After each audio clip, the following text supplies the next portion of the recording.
2 பெண் பிள்ளைகள், ஒரு பிள்ளை 12ஆம் கிளாஸு, ஒரு பிள்ளை 7ஆம் கிளாஸ் படிக்குது. ஹல்லேலூயா. அவள் ஒரு வாரத்துக்கு முன்னாடியே தன் சகோதரிக்கு தன்னுடைய மரணத்தை குறித்து எழுதியிருக்கிறாள். அவள் மரணத்தை குறித்து பயப்படக்கூடாது.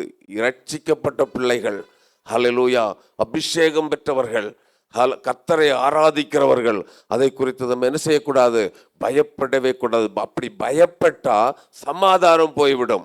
ஹல்லேலூயா. வேதம் சொல்லுகிறது நமக்கு நித்திய ஜீவன் உண்டு. யோவான் 11ஆம் அதிகாரம் 25ஆம் வசனத்தை பாருங்கள். யோவான் 11ஆம் அதிகாரம் 25ஆம் வசனம். வேகமாக வாசியுங்கள்.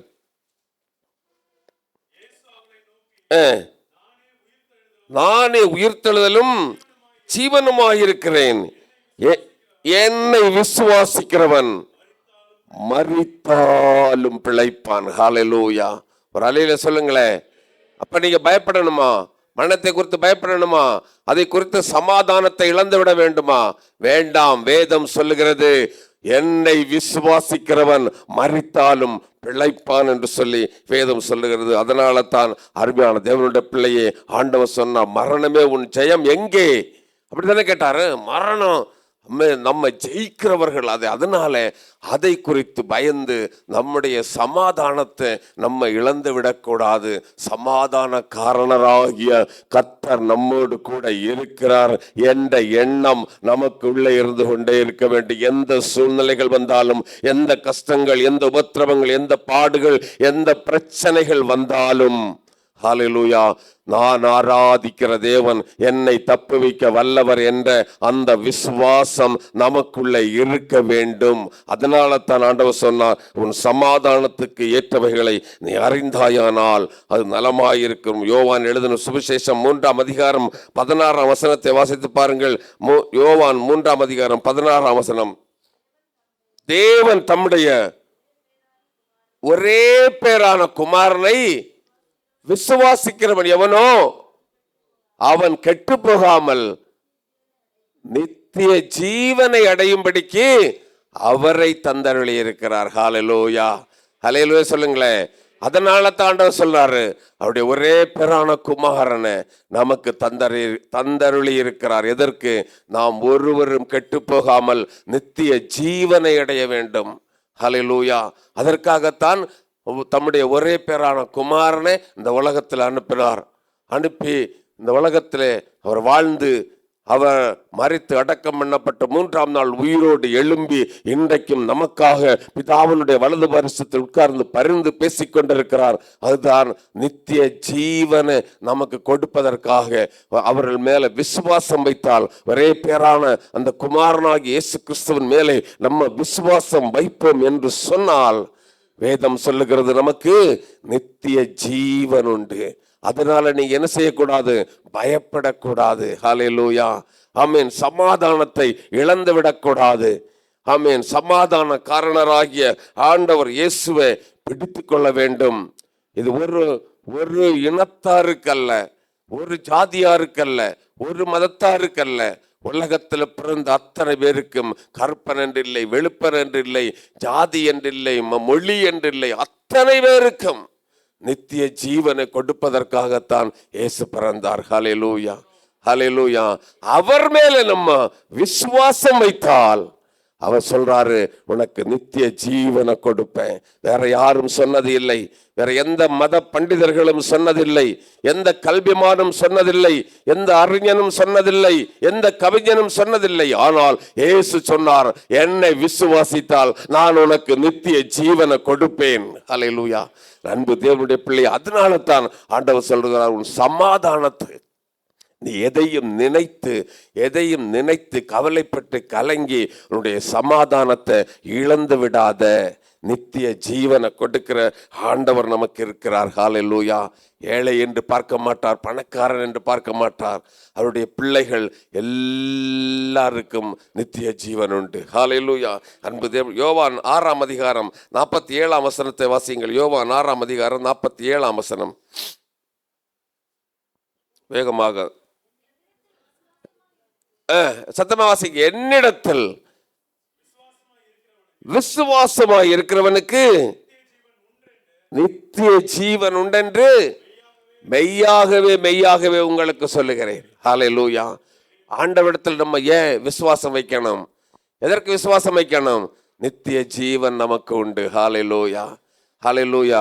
உலகத்து மனிதனுக்கு சமாதானம் இல்லாமல் அவன் போகும் பொழுது இந்த ஆண்டவர் மேல 2000 ஆண்டுகளுக்கு முன்பாக, ஆமென், ஹல்லேலூயா, பெத்லகேமில் பிறந்து வளர்ந்து அற்புதங்களை செய்து சுற்றி திரிந்த அந்த ஆண்டவர் மேல நீங்கள் நம்பிக்கை வைத்தால், அவரை விசுவாசித்தால், உங்கள் சொந்த இரட்சகராக ஏற்றுக்கொண்டால், முன்னிக்கு ஞானஸ்நானம் எடுத்து அவருக்கு என்று உண்மையாய் வாழ்ந்தால், அவர் சொல்லுகிற ஒரு காரியம் என்ன தெரியுமா? என்னை விசுவாசித்தால் உனக்கு நித்திய ஜீவன் உண்டு. ஹல்லேலூயா. நித்திய ஜீவனுக்குள்ள வழிகள் சொன்ன ஒரே ஒருவர் நம்முடைய ஆண்டவர் தான். ஹல்லேலூயா. அதனால தான் அன்பு தேவனுடைய பிள்ளையே, அவரை விசுவாசிக்க வேண்டும். அவரை விசுவாசிப்போம் என்று சொன்னால் அவர் நமக்கு நித்திய ஜீவனை தருவார். அதனால தான் சொன்னார், உன் சமாதானத்துக்கு ஏற்றவைகளை நீ அறிந்தால் நலமாயிருக்கும். உலகத்துல எது மேல நீங்க ஆசை வச்சாலும் சரி, அதுல சமாதானம் கிடைக்காது, சமாதானம் கிடைக்காது. பணம் வர வர இன்னும் சேர்க்கணும் சேர்க்கணும் சேர்க்கணும் என்று சொல்லி நினைத்து சமாதானத்தை இழந்து விடுவார்கள். சரிதானே? படிக்கிறவர்களும் அப்படித்தான், எல்லாம் அப்படித்தான், எல்லாமே மாயைதான். ஆனால் மாயை இல்லாத ஒன்று உண்டு என்று சொன்னால் ஆண்டவருடைய வார்த்தை தான். அதனால தான் அவர் சொல்லியிருக்கிறார், ஆமென், என்னை விசுவாசிக்கிறவனுக்கு நித்திய ஜீவன் உண்டு. அன்பு தேவனுடைய பிள்ளையே, இந்த நாட்களிலே அவர் மேலே, இந்த கிறிஸ்துமஸ் பண்டிகை நாட்களிலே அந்த இயேசுவின் மேலே நம்ம நம்பிக்கை வைத்து செல்வோம் என்று சொன்னால், ஹல்லேலூயா, நம்ம நித்திய ஜீவனை பெற்றுக்கொள்ள முடியும். Praise the lord. ஹல்லேலூயா. அப்போ இந்த யாருக்கு இந்த சமாதானம் கிடைக்கும் என்று சொல்லி 2, 3, 4 குறிப்புகளை சொல்லி நான் டக்குன்னு முடித்து விடுகிறேன். யாருக்கு சமாதானம் கிடைக்கும்? லூக்கா எழுதின சுவிசேஷம் 2ஆம் அதிகாரம் 14ஆம் வசனத்தை வாசிங்கள். லூக்கா 2ஆம் அதிகாரம் 14ஆம் வசனம். மகிமையும் பூமியில சமாதானம். உன்னதத்தில் இருக்கிற தேவனுடைய மகிமையிலே வாழுகிறவர்களுக்கு பூமியில என்ன கிடைக்குமாம்? சமாதானம் கிடைக்கும். ஒரு அலையில சொல்லுங்களேன், சத்தமா ஒரு அலையில சொல்லுங்களேன். உன்னதத்தில் இருக்கிற அந்த தேவனுடைய மகிமையிலே நிரம்பி வாழுகிறவர்களுக்கு ஆண்டவர் சொல்றாரு, பூமியில சமாதானம் கிடைக்கும். ஹல்லேலூயா. எத்தனை பேர் விசுவாசிக்கிறீங்க? அவருடைய பிரசன்னத்தில் வாழ வேண்டும், அவருடைய மகிமையில வாழ வேண்டும், அவருடைய அன்புல வாழ வேண்டும், அவர் சொல்லி தந்த வார்த்தை வசனங்களிலே நம்ம வாழ வேண்டும். ஹல்லேலூயா. அவருடைய விருப்பப்படி நம்ம வாழ்ந்தால், அவருடைய சித்தப்படி நம்ம வாழ்ந்தால், அவர் நமக்கு காட்டி கொடுத்த பாதையிலே நம்ம வாழ்ந்தால், ஆண்டவர் சொல்றாரு, பூமியில நீ எப்படி இருக்கலாம்? சமாதானமான வாழ்க்கையை வாழலாம். ஹல்லேலூயா. அவருடைய மகிமை நமக்கு வேண்டும். இவன் யார்? யோசுவா சொன்னான், ஆண்டவரே, உம்முடைய சமூகம் எங்களுக்கு முன் செல்லவில்லை என்று சொன்னால் நாங்கள் புறப்பட முடியாது. அப்படித்தானே சொன்னான். இஸ்ரவேல் ஜனங்களை எகிப்திலிருந்து நடத்தி கொண்டு வரும் பொழுது அவன் சொல்லுகிறான், ஆண்டவரே, உம்முடைய சமூகம் இல்லாமல் எங்களால் ஒன்றும் பண்ண முடியாது. அவருடைய மகிமை அவர்களுக்கு அடைக்கலமாயிருந்தது, அவருடைய மகிமை அவர்களுக்கு மேக ஸ்தம்பமாயிருந்தது, அவருடைய மகிமை அவர்களுக்கு அக்கினி தூண்களாயிருந்தது, அவருடைய மகிமை செங்கடலை 2ஆக பிளக்க வைத்தது.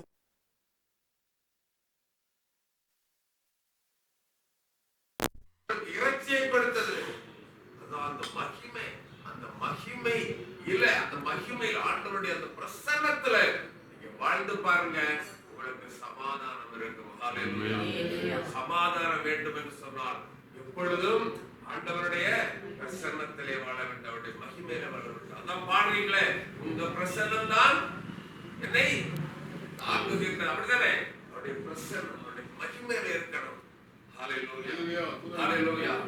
யோவான் பத்மோஸ் தீவிலே அவருடைய மகிமையை காண்கிறான். பத்மோஸ் தீவிலே யோவான் அவருடைய மகிமையை காண்கிறான். மகிமையை கண்ட பொழுதுதான் வரும் காரியத்தை குறித்து அவன் வெளிப்படுத்தல எழுதுகிறான். அடுத்து என்ன நடக்கும் என்பதை குறித்து தேவன் அவனுக்கு சொன்னார், அதை அவன் எழுதுகிறான். அந்த மகிமை, ஆண்டவருடைய மகிமை இருக்கணும் நமக்கு. தேவனுடைய பிள்ளைகளே, உங்களுடைய வாழ்க்கையிலும் என்னுடைய வாழ்க்கையிலும் அவருடைய பிரசன்னம், அவருடைய மகிமை இல்லை என்று சொன்னால் சமாதானத்தை இழந்து விடுவோம். நான் ஒரு சம்பவத்தை சொல்றேன். ஒரு பாஸ்டர் சொன்ன ஒரு சாட்சி. ஆச்சு. அவருடைய நல்லா ஜெபிக்கிற ஒரு தேவ மனிதன், நல்ல ஒரு ஊழியக்காரன். ஒரு நாள் அவருடைய வீட்டில் விருந்தினர்கள் வந்தார்களாம். சொல்லியிருப்பேன் நினைக்கிறேன். விருந்தினர்கள் வந்தார்கள். அப்போ சரி, விருந்துக்காரங்களுக்கு சாப்பாடு போடணும்னு சொல்லி உங்க மனைவி சொன்னாங்களாம், பக்கத்துல தோட்டம் இருக்கு இல்லையா, வாழை தோட்டம், யாருக்கும் உள்ளது, அங்க போய் ஒரு 5-6 இலையை எடுத்துட்டு வாங்கன்னு சொல்லி சொன்னாங்களாம். இப்ப இவரும் போய் பக்கத்து விலையில உள்ள வாழையிலிருந்து ஒரு 5-6 இலையை அறுத்து கொண்டு வீட்டுக்கு வந்தாராம். அவர் சொல்றாரு, அந்த இலையை அறுத்து கொண்டு நான் வந்த உடனே அந்த எனக்குள்ள இருந்த அந்த தேவ மகிமை என்னை விட்டு போய்விட்டது என்று சொல்லி. ஹல்லேலூயா, ஹல்லேலூயா. ஏன்னா அது ஒரு திருட்டுதல் தானே, அது கேட்காமல் எடுத்தது ஒரு திருட்டுதல் தான். அந்த மகிமை போய்விட்டது. அவ்வளவு நம்ம பரிசுத்தமாய் வாழ வேண்டும். அதனாலதான் தேவ மகிமை, அந்த சமாதானம் போய்விடும். ஒரு பொய் சொல்லி பாருங்க, ஒரு சின்ன சண்டை போட்டு பாருங்க, தேவ பிரசன்னத்துல இருக்கிற நீங்க என்ன சொன்னா உங்க சமாதானம் போய்விடும். ஹல்லேலூயா, ஹல்லேலூயா. அப்புறம் நீங்க முழங்கால் போட்டு ஜெபிக்க வேண்டியது, ஆண்டவரே தாருன்னு சொல்லி. ஹல்லேலூயா. தேவனுடைய பிள்ளையே, கர்த்தருக்கு பிரியமில்லாத ஒரு காரியம் செய்தால் சமாதானம் போய்விடும். எப்பொழுது உங்கள் வாழ்க்கையிலே துதியும் ஸ்தோத்திரமும் உங்களுடைய நாவில இருக்கும் என்று சொன்னார், சமாதானம் நதியை போல பெருக்கப்படுவார்கள். ஹல்லேலூயா. உங்களுடைய வாழ்க்கை சமாதானமான வாழ்க்கையா இருக்கும். அது சந்தோஷம், சமாதானம் வரும் பொழுது சந்தோஷம் வரும், சந்தோஷமான வாழ்க்கையா இருக்கும். ஹல்லேலூயா. பிள்ளைகளுடைய வாழ்க்கை சமாதானமாக இருக்க வேண்டுமா? குடிப்பழக்கத்தில் இருக்கிற உங்கள் பிள்ளைகளுடைய வாழ்க்கை மாற வேண்டுமா? அன்பு தேவனுடைய பிள்ளையே, அவருடைய மகிமையை நீ தரிசிக்க வேண்டும், மகிமையில இருக்க வேண்டும். ஹல்லேலூயா. அவருடைய மகிமை கண்ட சாட்சிகளாக வாழ வேண்டும். அப்படி வாழ்ந்தால் வேதம் சொல்லுகிறது உனக்கு சமாதானம் கிடைக்கும். Price the Lord. அவருடைய மகிமையை பார்க்கணும். ஹல்லேலூயா, ஹல்லேலூயா. பழைய ஏற்பாட்டு பக்தர்கள் எல்லாரும் அப்படித்தான் ஜெபித்தார்கள். ஆண்டவரே, உம்முடைய சமூகத்தை நான் தரிசிக்க வேண்டும், உம்முடைய மகிமையை நான் பார்க்க வேண்டும். ஹல்லேலூயா. தேவனுடைய பிள்ளையே, நாட்களிலே நீங்களும் நானும் அதற்காக ஜெபித்து அவருடைய சமாதானத்தை பெற்றுக் கொள்ள வேண்டும். கொடிய காலத்தில் வந்திருக்கிறோம், சமாதானமற்ற காலத்தில் வந்திருக்கிறோம். எங்க பார்த்தாலும் சமாதானம் இல்லை. சண்டைகள், சச்சரவுகள், அடிகள், வெட்டுகள், குத்துகள், பிரச்சனைகள். பேப்பரை எடுத்து பாருங்க, தெரியும் உங்களுக்கு. ஹல்லேலூயா. அதனால இந்த சமாதானம் வேண்டும் என்று சொன்னா நீங்கள் இரவும் பகலும் அவருடைய வேதத்திலே தியானமா இருந்தால் நீ அந்த பாக்கியமான சமாதானத்தை பெற்றுக் கொள்ள முடியும். ஹல்லேலூயா. எவ்வளவு நம்ம வசதிகள், வாய்ப்புகள் எது இருந்தாலும் சரி, ஹல்லேலூயா, அவருடைய மகிமை நம்ம விட்டு போச்சுன்னா அவ்வளவுதான். ஏலியின் மகள் ஒருத்தி, மருமகள், அவளுக்கு தேவனுடைய பெட்டி பிடிபட்டு விட்டது என்று கேட்டவுடனே அவள் சொல்லுகிறாள், மகிமை இஸ்ரவேலை விட்டு போய்விட்டது என்று சொல்லி அவள் ஒரு குழந்தையை பெற்று அதுக்கு இக்கபோத்து என்று பெயர் கொடுத்து மறைத்து விட்டாள். ஹல்லேலூயா. மகிமையில இருக்கணும். மகிமை இல்லாத வாழ்ந்து பிரயோஜனம் இல்லை. அதுதான் அர்த்தம். தேவ பிரசன்னம் இல்லாமல் வாழ்வதில் பிரயோஜனம் இல்லை. அதனால தான் சொல்றாங்க, அவருடைய பிரசன்னத்துல வாழணும், மகிமையில வாழணும், மகிமையில் நிறைந்து வாழ வேண்டும். இதற்குத்தான் ஸ்துதியும் ஸ்தோத்திரமும் ஜெபமும் ஆராதனையும். அப்படி வாழ்ந்தால் தான் அவ்வளவு போக முடியும். பூமியில உனக்கு சமாதானம் கிடைக்கும். ஹல்லேலூயா. பூமியில உனக்கு சமாதானமும் வேண்டும், அவ்வளவு நித்திய ஜீவனும் வேண்டும். அதற்கு ஒன்றாவது அவருடைய பிரசன்னத்துல, அவருடைய மகிமையில, அவருடைய கிருபைக்குள்ள நம்ம எப்ப பாடினாலும் பாடுவோம், இந்த கிருபைதான் என்னை தாங்குகின்றது என்று பாடுறோம். பாட்டு மட்டுமல்ல, வாழணும். ஹல்லேலூயா. ஆண்டவரே, உம்முடைய கிருபை, நான் நிற்பது நிர்மலமாக நிற்பவருடைய கிருபை, போகும் பொழுது வரும் பொழுது அவருடைய கிருபை, நானும் அந்த மகிமையிலே நம்ம வாழ வேண்டும். ஹல்லேலூயா. அவருடைய மகிமை பிரசன்னத்தில் நீங்களும் நானும் வாழும் பொழுது கர்த்தர் இந்த பூமியில நமக்கு சமாதானத்தை தருவார். இரண்டாவதாக வாசியுங்கள் 119 சங்கீதம் 165 வசனத்தை வாசியுங்கள். 119 சங்கீதம் 165 வசனம். வேகமாக. உம்முடைய வேதத்தை நேசிக்கிறவர்களுக்கு மிகுந்த சமாதானம் உண்டு. ஹல்லேலூயா. சமாதானம் யாருக்கு உண்டு? சமாதானம் யாருக்கு உண்டு? வேதத்தை நேசிக்கிறவர்களுக்கு சமாதானம் உண்டு. இந்த வேதத்தை நேசிக்கணும், இதுல ஜீவன் இருக்குது. ஹல்லேலூயா, ஹல்லேலூயா. இது நம்மை நடத்தும், நித்திய ஜீவன் கொடுக்கும், நம்மை மரித்தாலும் உயிரோடு எழும்ப பண்ணும். அதனால ஆண்டவர் சொல்றாரு, இந்த வேதத்தை நேசிக்கிறவர்களுக்கு மிகுந்த சமாதானம் உண்டு. நான் சொல்றது போல, வழக்கமா சொல்றது போல, தலையணைக்கு அடியில் வைப்பதல்ல, பீரோவில் பூட்டி வைப்பதல்ல, பேக்கில் வச்சு பத்திரமா வைப்பதல்ல, ஒவ்வொரு நாளும் வாசிக்கணும். ஹல்லேலூயா. ஒவ்வொரு நாளும் இதை தியானிக்கணும், வாசித்து தியானிக்கணும். ஹல்லேலூயா. தியானிக்கும் பொழுது கர்த்தர் சொல்றாரு, உனக்கு மிகுந்த சமாதானத்தை தருவாரு. இன்னைக்கு ஒருவேளை ஏதோ ஒரு காரியத்தை குறித்து நினைத்து சமாதானம் இல்லாத ஒரு நிலைமையிலே இருக்கலாம். நாளைக்கு என்ன நடக்கும், என்னுடைய குடும்ப வாழ்க்கை எப்படி இருக்கும், என்னுடைய பிள்ளைகள் வாழ்க்கை எப்படி, என்னுடைய வருங்காலம் எப்படி இருக்கும் என்று சொல்லி நினைத்து ஏதோ ஒரு சமாதான குறைவினால இந்த காலை வேளையிலே ஆண்டவருடைய சமூகத்திலே நீங்கள் வந்து உட்கார்ந்திருக்கலாம். ஆண்டவர் சொல்றது என்ன தெரியுமா? அவருடைய வேதத்தை நீ நேசி. ஹல்லேலூயா. உனக்கு மிகுந்த சமாதானம் கிடைக்கும். அப்படி நேசிக்கும் பொழுது உங்களுடைய பிள்ளைகளின் சமாதானம் நதியை போல இருக்கும் என்று ஆண்டவர் இந்த காலை வேளையிலே உங்களுக்கு சொல்லுகிறார். ஹல்லேலூயா. மூன்றாவதாக வாசியுங்கள். ரோமர் 8ஆம் அதிகாரம் 6ஆம் வசனம். ரோமர் 8:6ஆம் வசனம். ரோமர் 8ஆம் அதிகாரம் 6.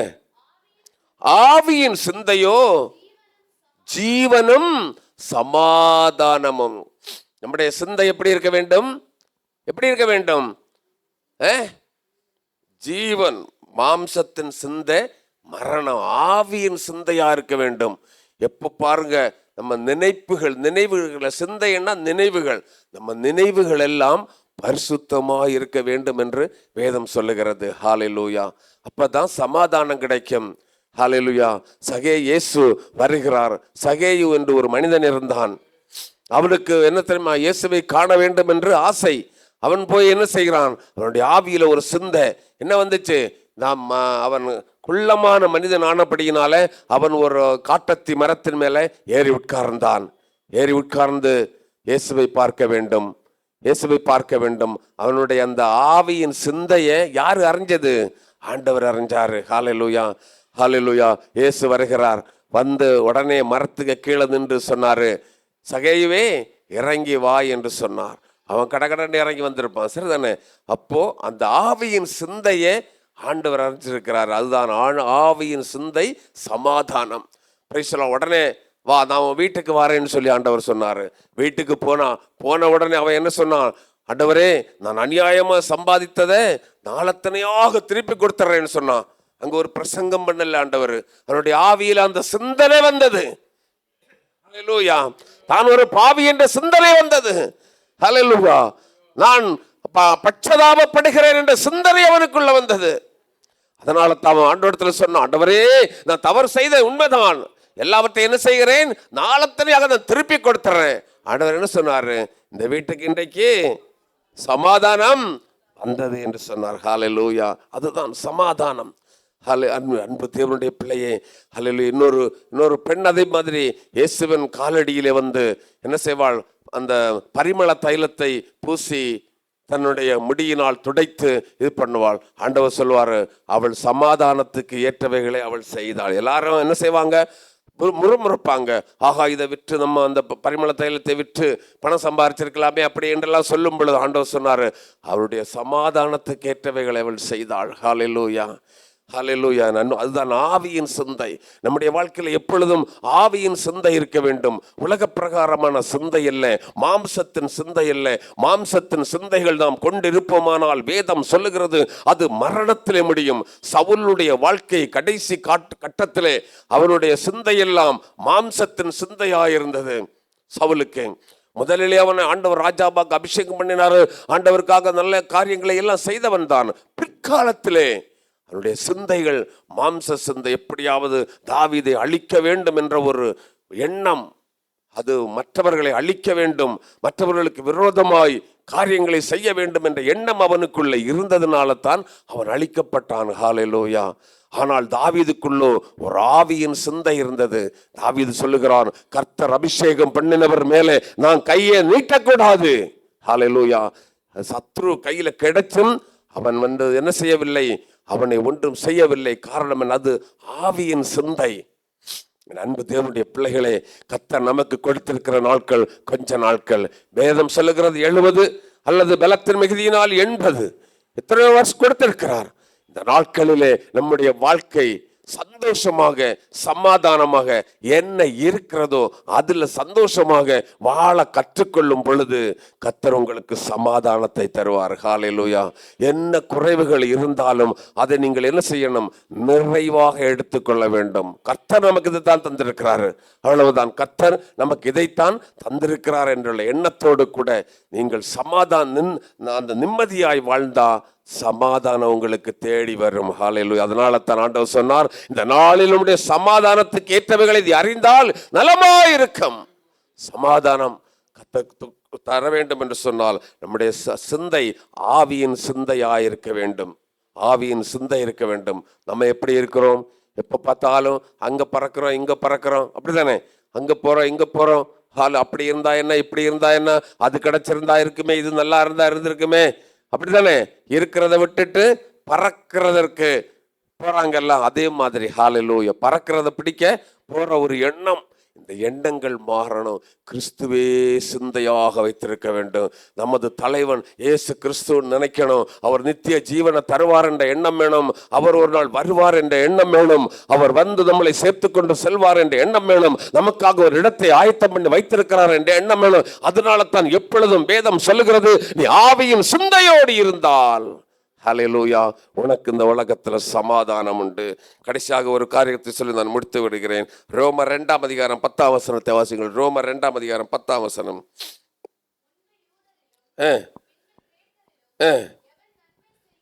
எவன் நன்மை செய்கிறானோ அவனுக்கு மகிமையும் கனமும் சமாதானமும் உண்டாகும். யாருக்கு?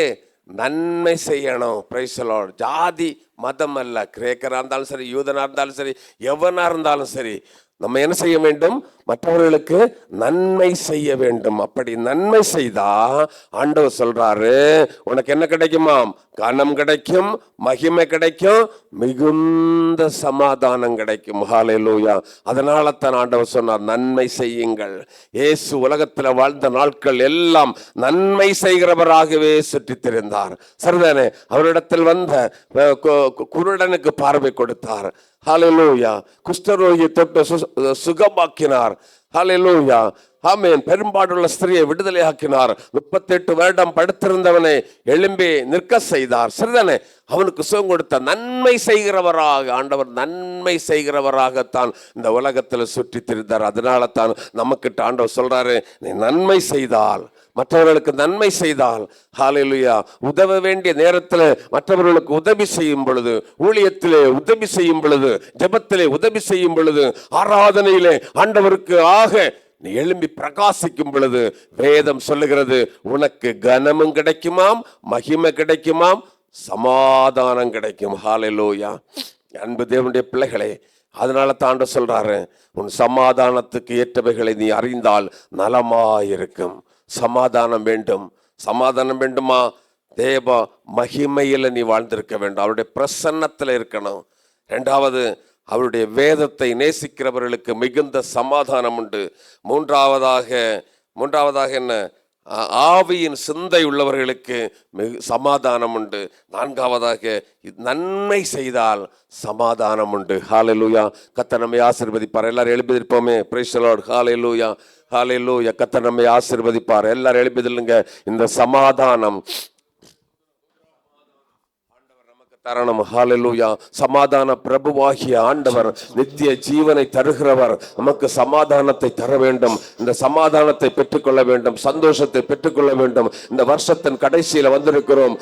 இந்த வருஷத்தின் கடைசியில இந்த 12வது மாதம் 17ஆம் தேதி ஆமென், அவருடைய சமூகத்தில் வந்திருக்கிற என் அன்பு தேவனுடைய பிள்ளைகளே, ஒருவேளை உங்களுடைய வாழ்க்கையிலே சமாதானம் இல்லாமல் நீங்கள் இருக்கலாம். ஏதோ ஒரு காரியத்தை நினைத்து, ஏதோ ஒரு இல்லாத நிலைமையை நினைத்து, ஹல்லேலூயா, ஏதோ சமாதானம் இழந்தவர்களாக இந்த காலை வேளையில இருக்கலாம். ஆனால் ஆண்டவர் சொல்றாரு, என்னுடைய சமாதானத்தை நான் உனக்கு வைக்கிறேன். ஹல்லேலூயா. என்னுடைய சமாதானத்தை உனக்கு கொடுக்கிறேன், ஒருவரும் அதை எடுக்க முடியாது என்று ஆண்டவர் சொல்றார். சமாதானத்தை இழந்து விடாதே. ஹல்லேலூயா. சமாதானத்துக்கு ஏற்றவைகளை நீ அறிந்தாய், நலமாயிருக்கு. ஹல்லேலூயா, ஹல்லேலூயா, ஹல்லேலூயா. எல்லார் கரங்களை தட்டி இப்படி வேதத்தை நேசிக்கிறவர்களுக்கு எல்லார் கரங்களை தட்டி சோத்திரம் சொல்லி, ஆண்டவரே எனக்கு மிகுந்த சமாதானத்தை தாரும் சொல்லுங்க. வாயை தரும் சொல்லுங்க. மிகுந்த சமாதான குறைவான காரியத்திலே எனக்கு சமாதானம் தாரும் ஆண்டவரே. என்னுடைய பிள்ளைகளுக்கு சமாதானத்தை தாரும், என் கணவனுக்கு சமாதானத்தை தாரும், குட்டி பழக்கத்திலிருந்து விடுவியும். ஹல்லேலூயா. வியாதியிலிருந்து விடுவியும். இந்த வியாதி என்னை விட்டு மாறி எனக்கு சமாதானம் உண்டாகட்டும். இந்த வியாதி என் குடும்பத்தை விட்டு மாறி என் குடும்பத்திலே சமாதானம் உண்டாகட்டும். எல்லாவித வியாதி கட்டுகளும், எல்லா பிசாசின் கட்டுகளும், எல்லா பொருளாதார தேவைகளும் ஆண்டவரே எங்களுக்கு சந்தித்து எங்களுடைய வாழ்க்கையில சமாதானத்தை கட்டளையிட்டார்கள் சொல்லுங்க. வாயை தர சொல்லுங்க. என்னுடைய வாழ்க்கையில சமாதானத்தை கட்டளையிட்டார்கள் ஆண்டவரே. வீட்டிலே சென்றால் சமாதானம் இல்லை, வெளியே சென்றால் சமாதானம் இல்லை. சூழ்நிலைகள் அப்படி மாறி மாறி வருகிறது. ஹல்லேலூயா. நீ வேதத்தை நேசி, அவருடைய கிருபைக்குள்ள இரு, அவருடைய மகிமைக்குள்ள இரு, அவருடைய சமூகத்தில் இரு. காத்திரு. அவருடைய சிந்தை ஆவியின் சிந்தையா இருக்கட்டும். இயேசுவையே சிந்தித்துக் கொண்டிரு, இயேசுவையே நோக்கிக் கொண்டிரு. அவருடைய முகத்தை நோக்கி பார். உன்னுடைய சந்தோஷம் உனக்கு திரும்ப கிடைக்க, இழந்த சமாதானத்தை அவர் திரும்ப தருவாரு. ஹல்லேலூயா. சமாதான காரணர் நீங்க தானே, சர்வ வல்லவரும் நீங்க தானே. சமாதான காரணர் நீங்க தானே, சர்வ வல்லவரும் நீங்க தானே. நீங்க இருக்கையில நாங்க சோர்ந்து போவதில்லை. இயேசு நீங்க இருக்கையில நாங்க சோர்ந்து போவதில்லை. நீங்க எல்லாமே பார்த்துக்கொள்வீங்க. நீங்க எல்லாமே பார்த்துக்கொள்வீங்க. நீங்க எல்லாமே பார்த்துக்கொள்வீங்க. இயேசு நீங்க இருக்கையில நாங்க சோர்ந்து போவதில்லை. இயேசு நீங்க இருக்கையில நாங்க சோர்ந்து போவதில்லை.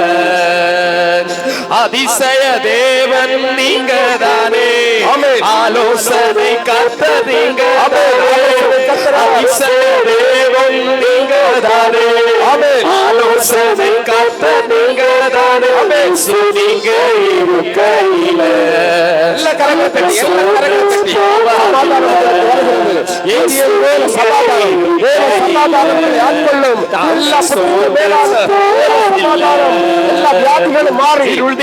வெளிச்சம் ரட்சிப்பின் தேவன் நீங்க தானே, உறுதிக்கும் வெளிச்சம் நீங்க தானே. ரட்சிப்பின் தேவன் நீங்க தானே. நீங்க இருக்கையில நாங்க சோர்ந்து போவதில்லை. இயேசு நீங்க இருக்கையில நாங்க சோர்ந்து போவதில்லை. எல்லாமே எனக்கு நீங்க தானே, எனக்குள் வாழ்பவரும் நீங்க தானே. எல்லாமே எனக்கு நீங்க தானே, எனக்குள் வாழ்பவரும் நீங்க தானே. இயேசு நீங்க இருக்கையில நாங்க சோர்ந்து போவதில்லை. இயேசு நீங்க இருக்கையில நீங்க எல்லாமே பார்த்துக்கொள்வீங்க. நீங்க எல்லாமே பார்த்துக்கொள்வீங்க. நீங்க எல்லாமே பார்த்துக்கொள்வீங்க. அவர்களுடைய சமாதான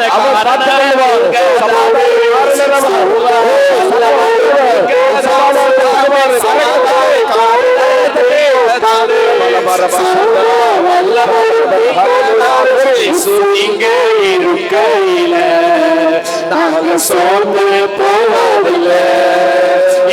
நீங்க இருக்கையில நாங்க சோர்ந்து போவதில்லை. நீங்க எல்லாமே பார்த்துக்கொள்வீங்க. நீங்க எல்லாமே பார்த்து பார்த்துக் கொள்வீங்க. நீங்க எல்லாமே பார்த்துக் கொள்வீங்க. நீங்க எல்லாமே பார்த்துக் கொள்வீங்க. நீங்க எல்லாமே பார்த்துக் கொள்வீங்க.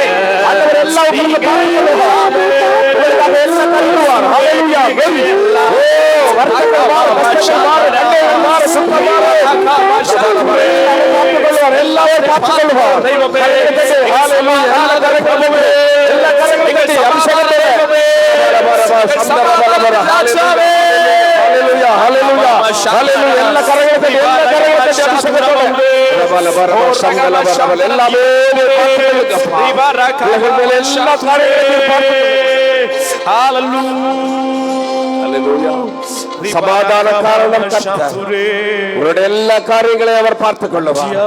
உங்கள் பாரங்களை எல்லாம் கர்த்தர் மேல வைத்து விடுங்க. வேதத்தை நேசிங்க, ஆண்டவரை நேசிங்க, அவருடைய மகிமையிலே வாழுங்க. கர்த்தர் உங்களுக்கு சமாதானத்தை தருவாரு. எல்லார் கரங்களை தட்டி ஒரு முறை கர்த்தரை மையப்படுத்துவோமே.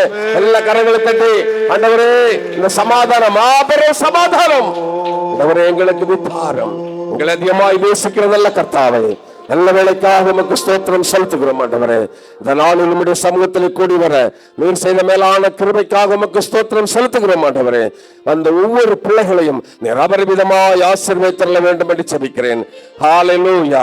கர்த்தாவே, இவர்கள் மேல் உமது பிரசன்னம் இறங்கட்டும் ஆண்டவரே. உம்முடைய வல்லமை வெளிப்படட்டும் ஆண்டவரே. இவர்கள் குடும்பத்திலே சமாதானம் உண்டாகட்டும் ஆண்டவரே. உம்முடைய சமாதானத்துக்கு ஏற்றவைகளை அறிந்தாயானால் நலமாயிருக்கும் என்று ஆண்டவரே நீர் சொன்னீர் ஆண்டவரே. எல்லா குடும்பத்திலும் சமாதானம் ஆண்டவரே, சமாதான பிரபுவாகிய நீர் பிள்ளைகளுக்கு வழங்க வேண்டும் என்று ஜெபிக்கிறேன். எல்லா நன்மைகளால் நிறைத்தரணும். இவர்கள் தேவைகள் எல்லாம் சந்திக்கப்படட்டும் ஆண்டவரே. ஒரு குறையும் இல்லாமல் உம்முடைய பிள்ளைகளை பாதுகாத்துக் கொள்ளுங்கப்பா. சந்தோஷமாய் வாழ, உம்முடைய ஆவிக்குள்ள வாழ உம்முடைய பிள்ளைகளுக்கு உதவி செய்தரல வேண்டும் என்று ஜெபிக்கிறேன். இயேசு நல்லவர் ஊழியத்தை நிரபரிமிதமாய் ஆசீர்வதித்தரல வேண்டும் என்று ஜெபிக்கிறேன் கர்த்தாவே. வராத பிள்ளைகள் எல்லாம் அடுத்த வாரங்களில் கடந்து வர கர்த்தாவே உதவி செய்தரல வேண்டும் என்று ஜெபிக்கிறேன். பாடல்களை பாடி ஆராதனை செய்த மகனுக்காக ஸ்தோத்திரம். தலைமையேற்று நடத்தின மகனுக்கு ஸ்தோத்திரம். அபிஷாவுடைய திருமணத்திற்காக ஸ்தோத்திரம். எல்லா நன்மையால் நிறைத்தரணும். ஒரு குறையும் இல்லாமல் ஆண்டவரே நீர் பாதுகாத்துக் கொள்ள வேண்டும் என்று ஜெபிக்கிறேன் ஆண்டவரே. வந்த ஒவ்வொரு பிள்ளைகளையும் நீர் அபரிமிதமாய் ஆசீர்வதித்தருள வேண்டும் என்று ஜெபிக்கிறேன். எல்லா நன்மைகளால் நிறைத்தரணும். எல்லா துதியும் கனவும் மகிமையும் உமக்கு செலுத்துகிறேன். மீட்பர் இயேசுவின் நாமத்தில் ஜெபிக்கிறேன். ஜெபங்கேளும் எங்கள் நல்ல பிதாவே. ஆமென், ஆமென். என் ஆத்துமாவே கர்த்தரை ஸ்தோத்திரி, என் முழுமே பரிசுத்த நாமத்தை ஸ்தோத்திரி. ஆத்மாவே கர்த்தரை ஸ்தோத்திரி, அவர் செய்த சகல உபகாரங்களை மறவாதே. ஆமென்.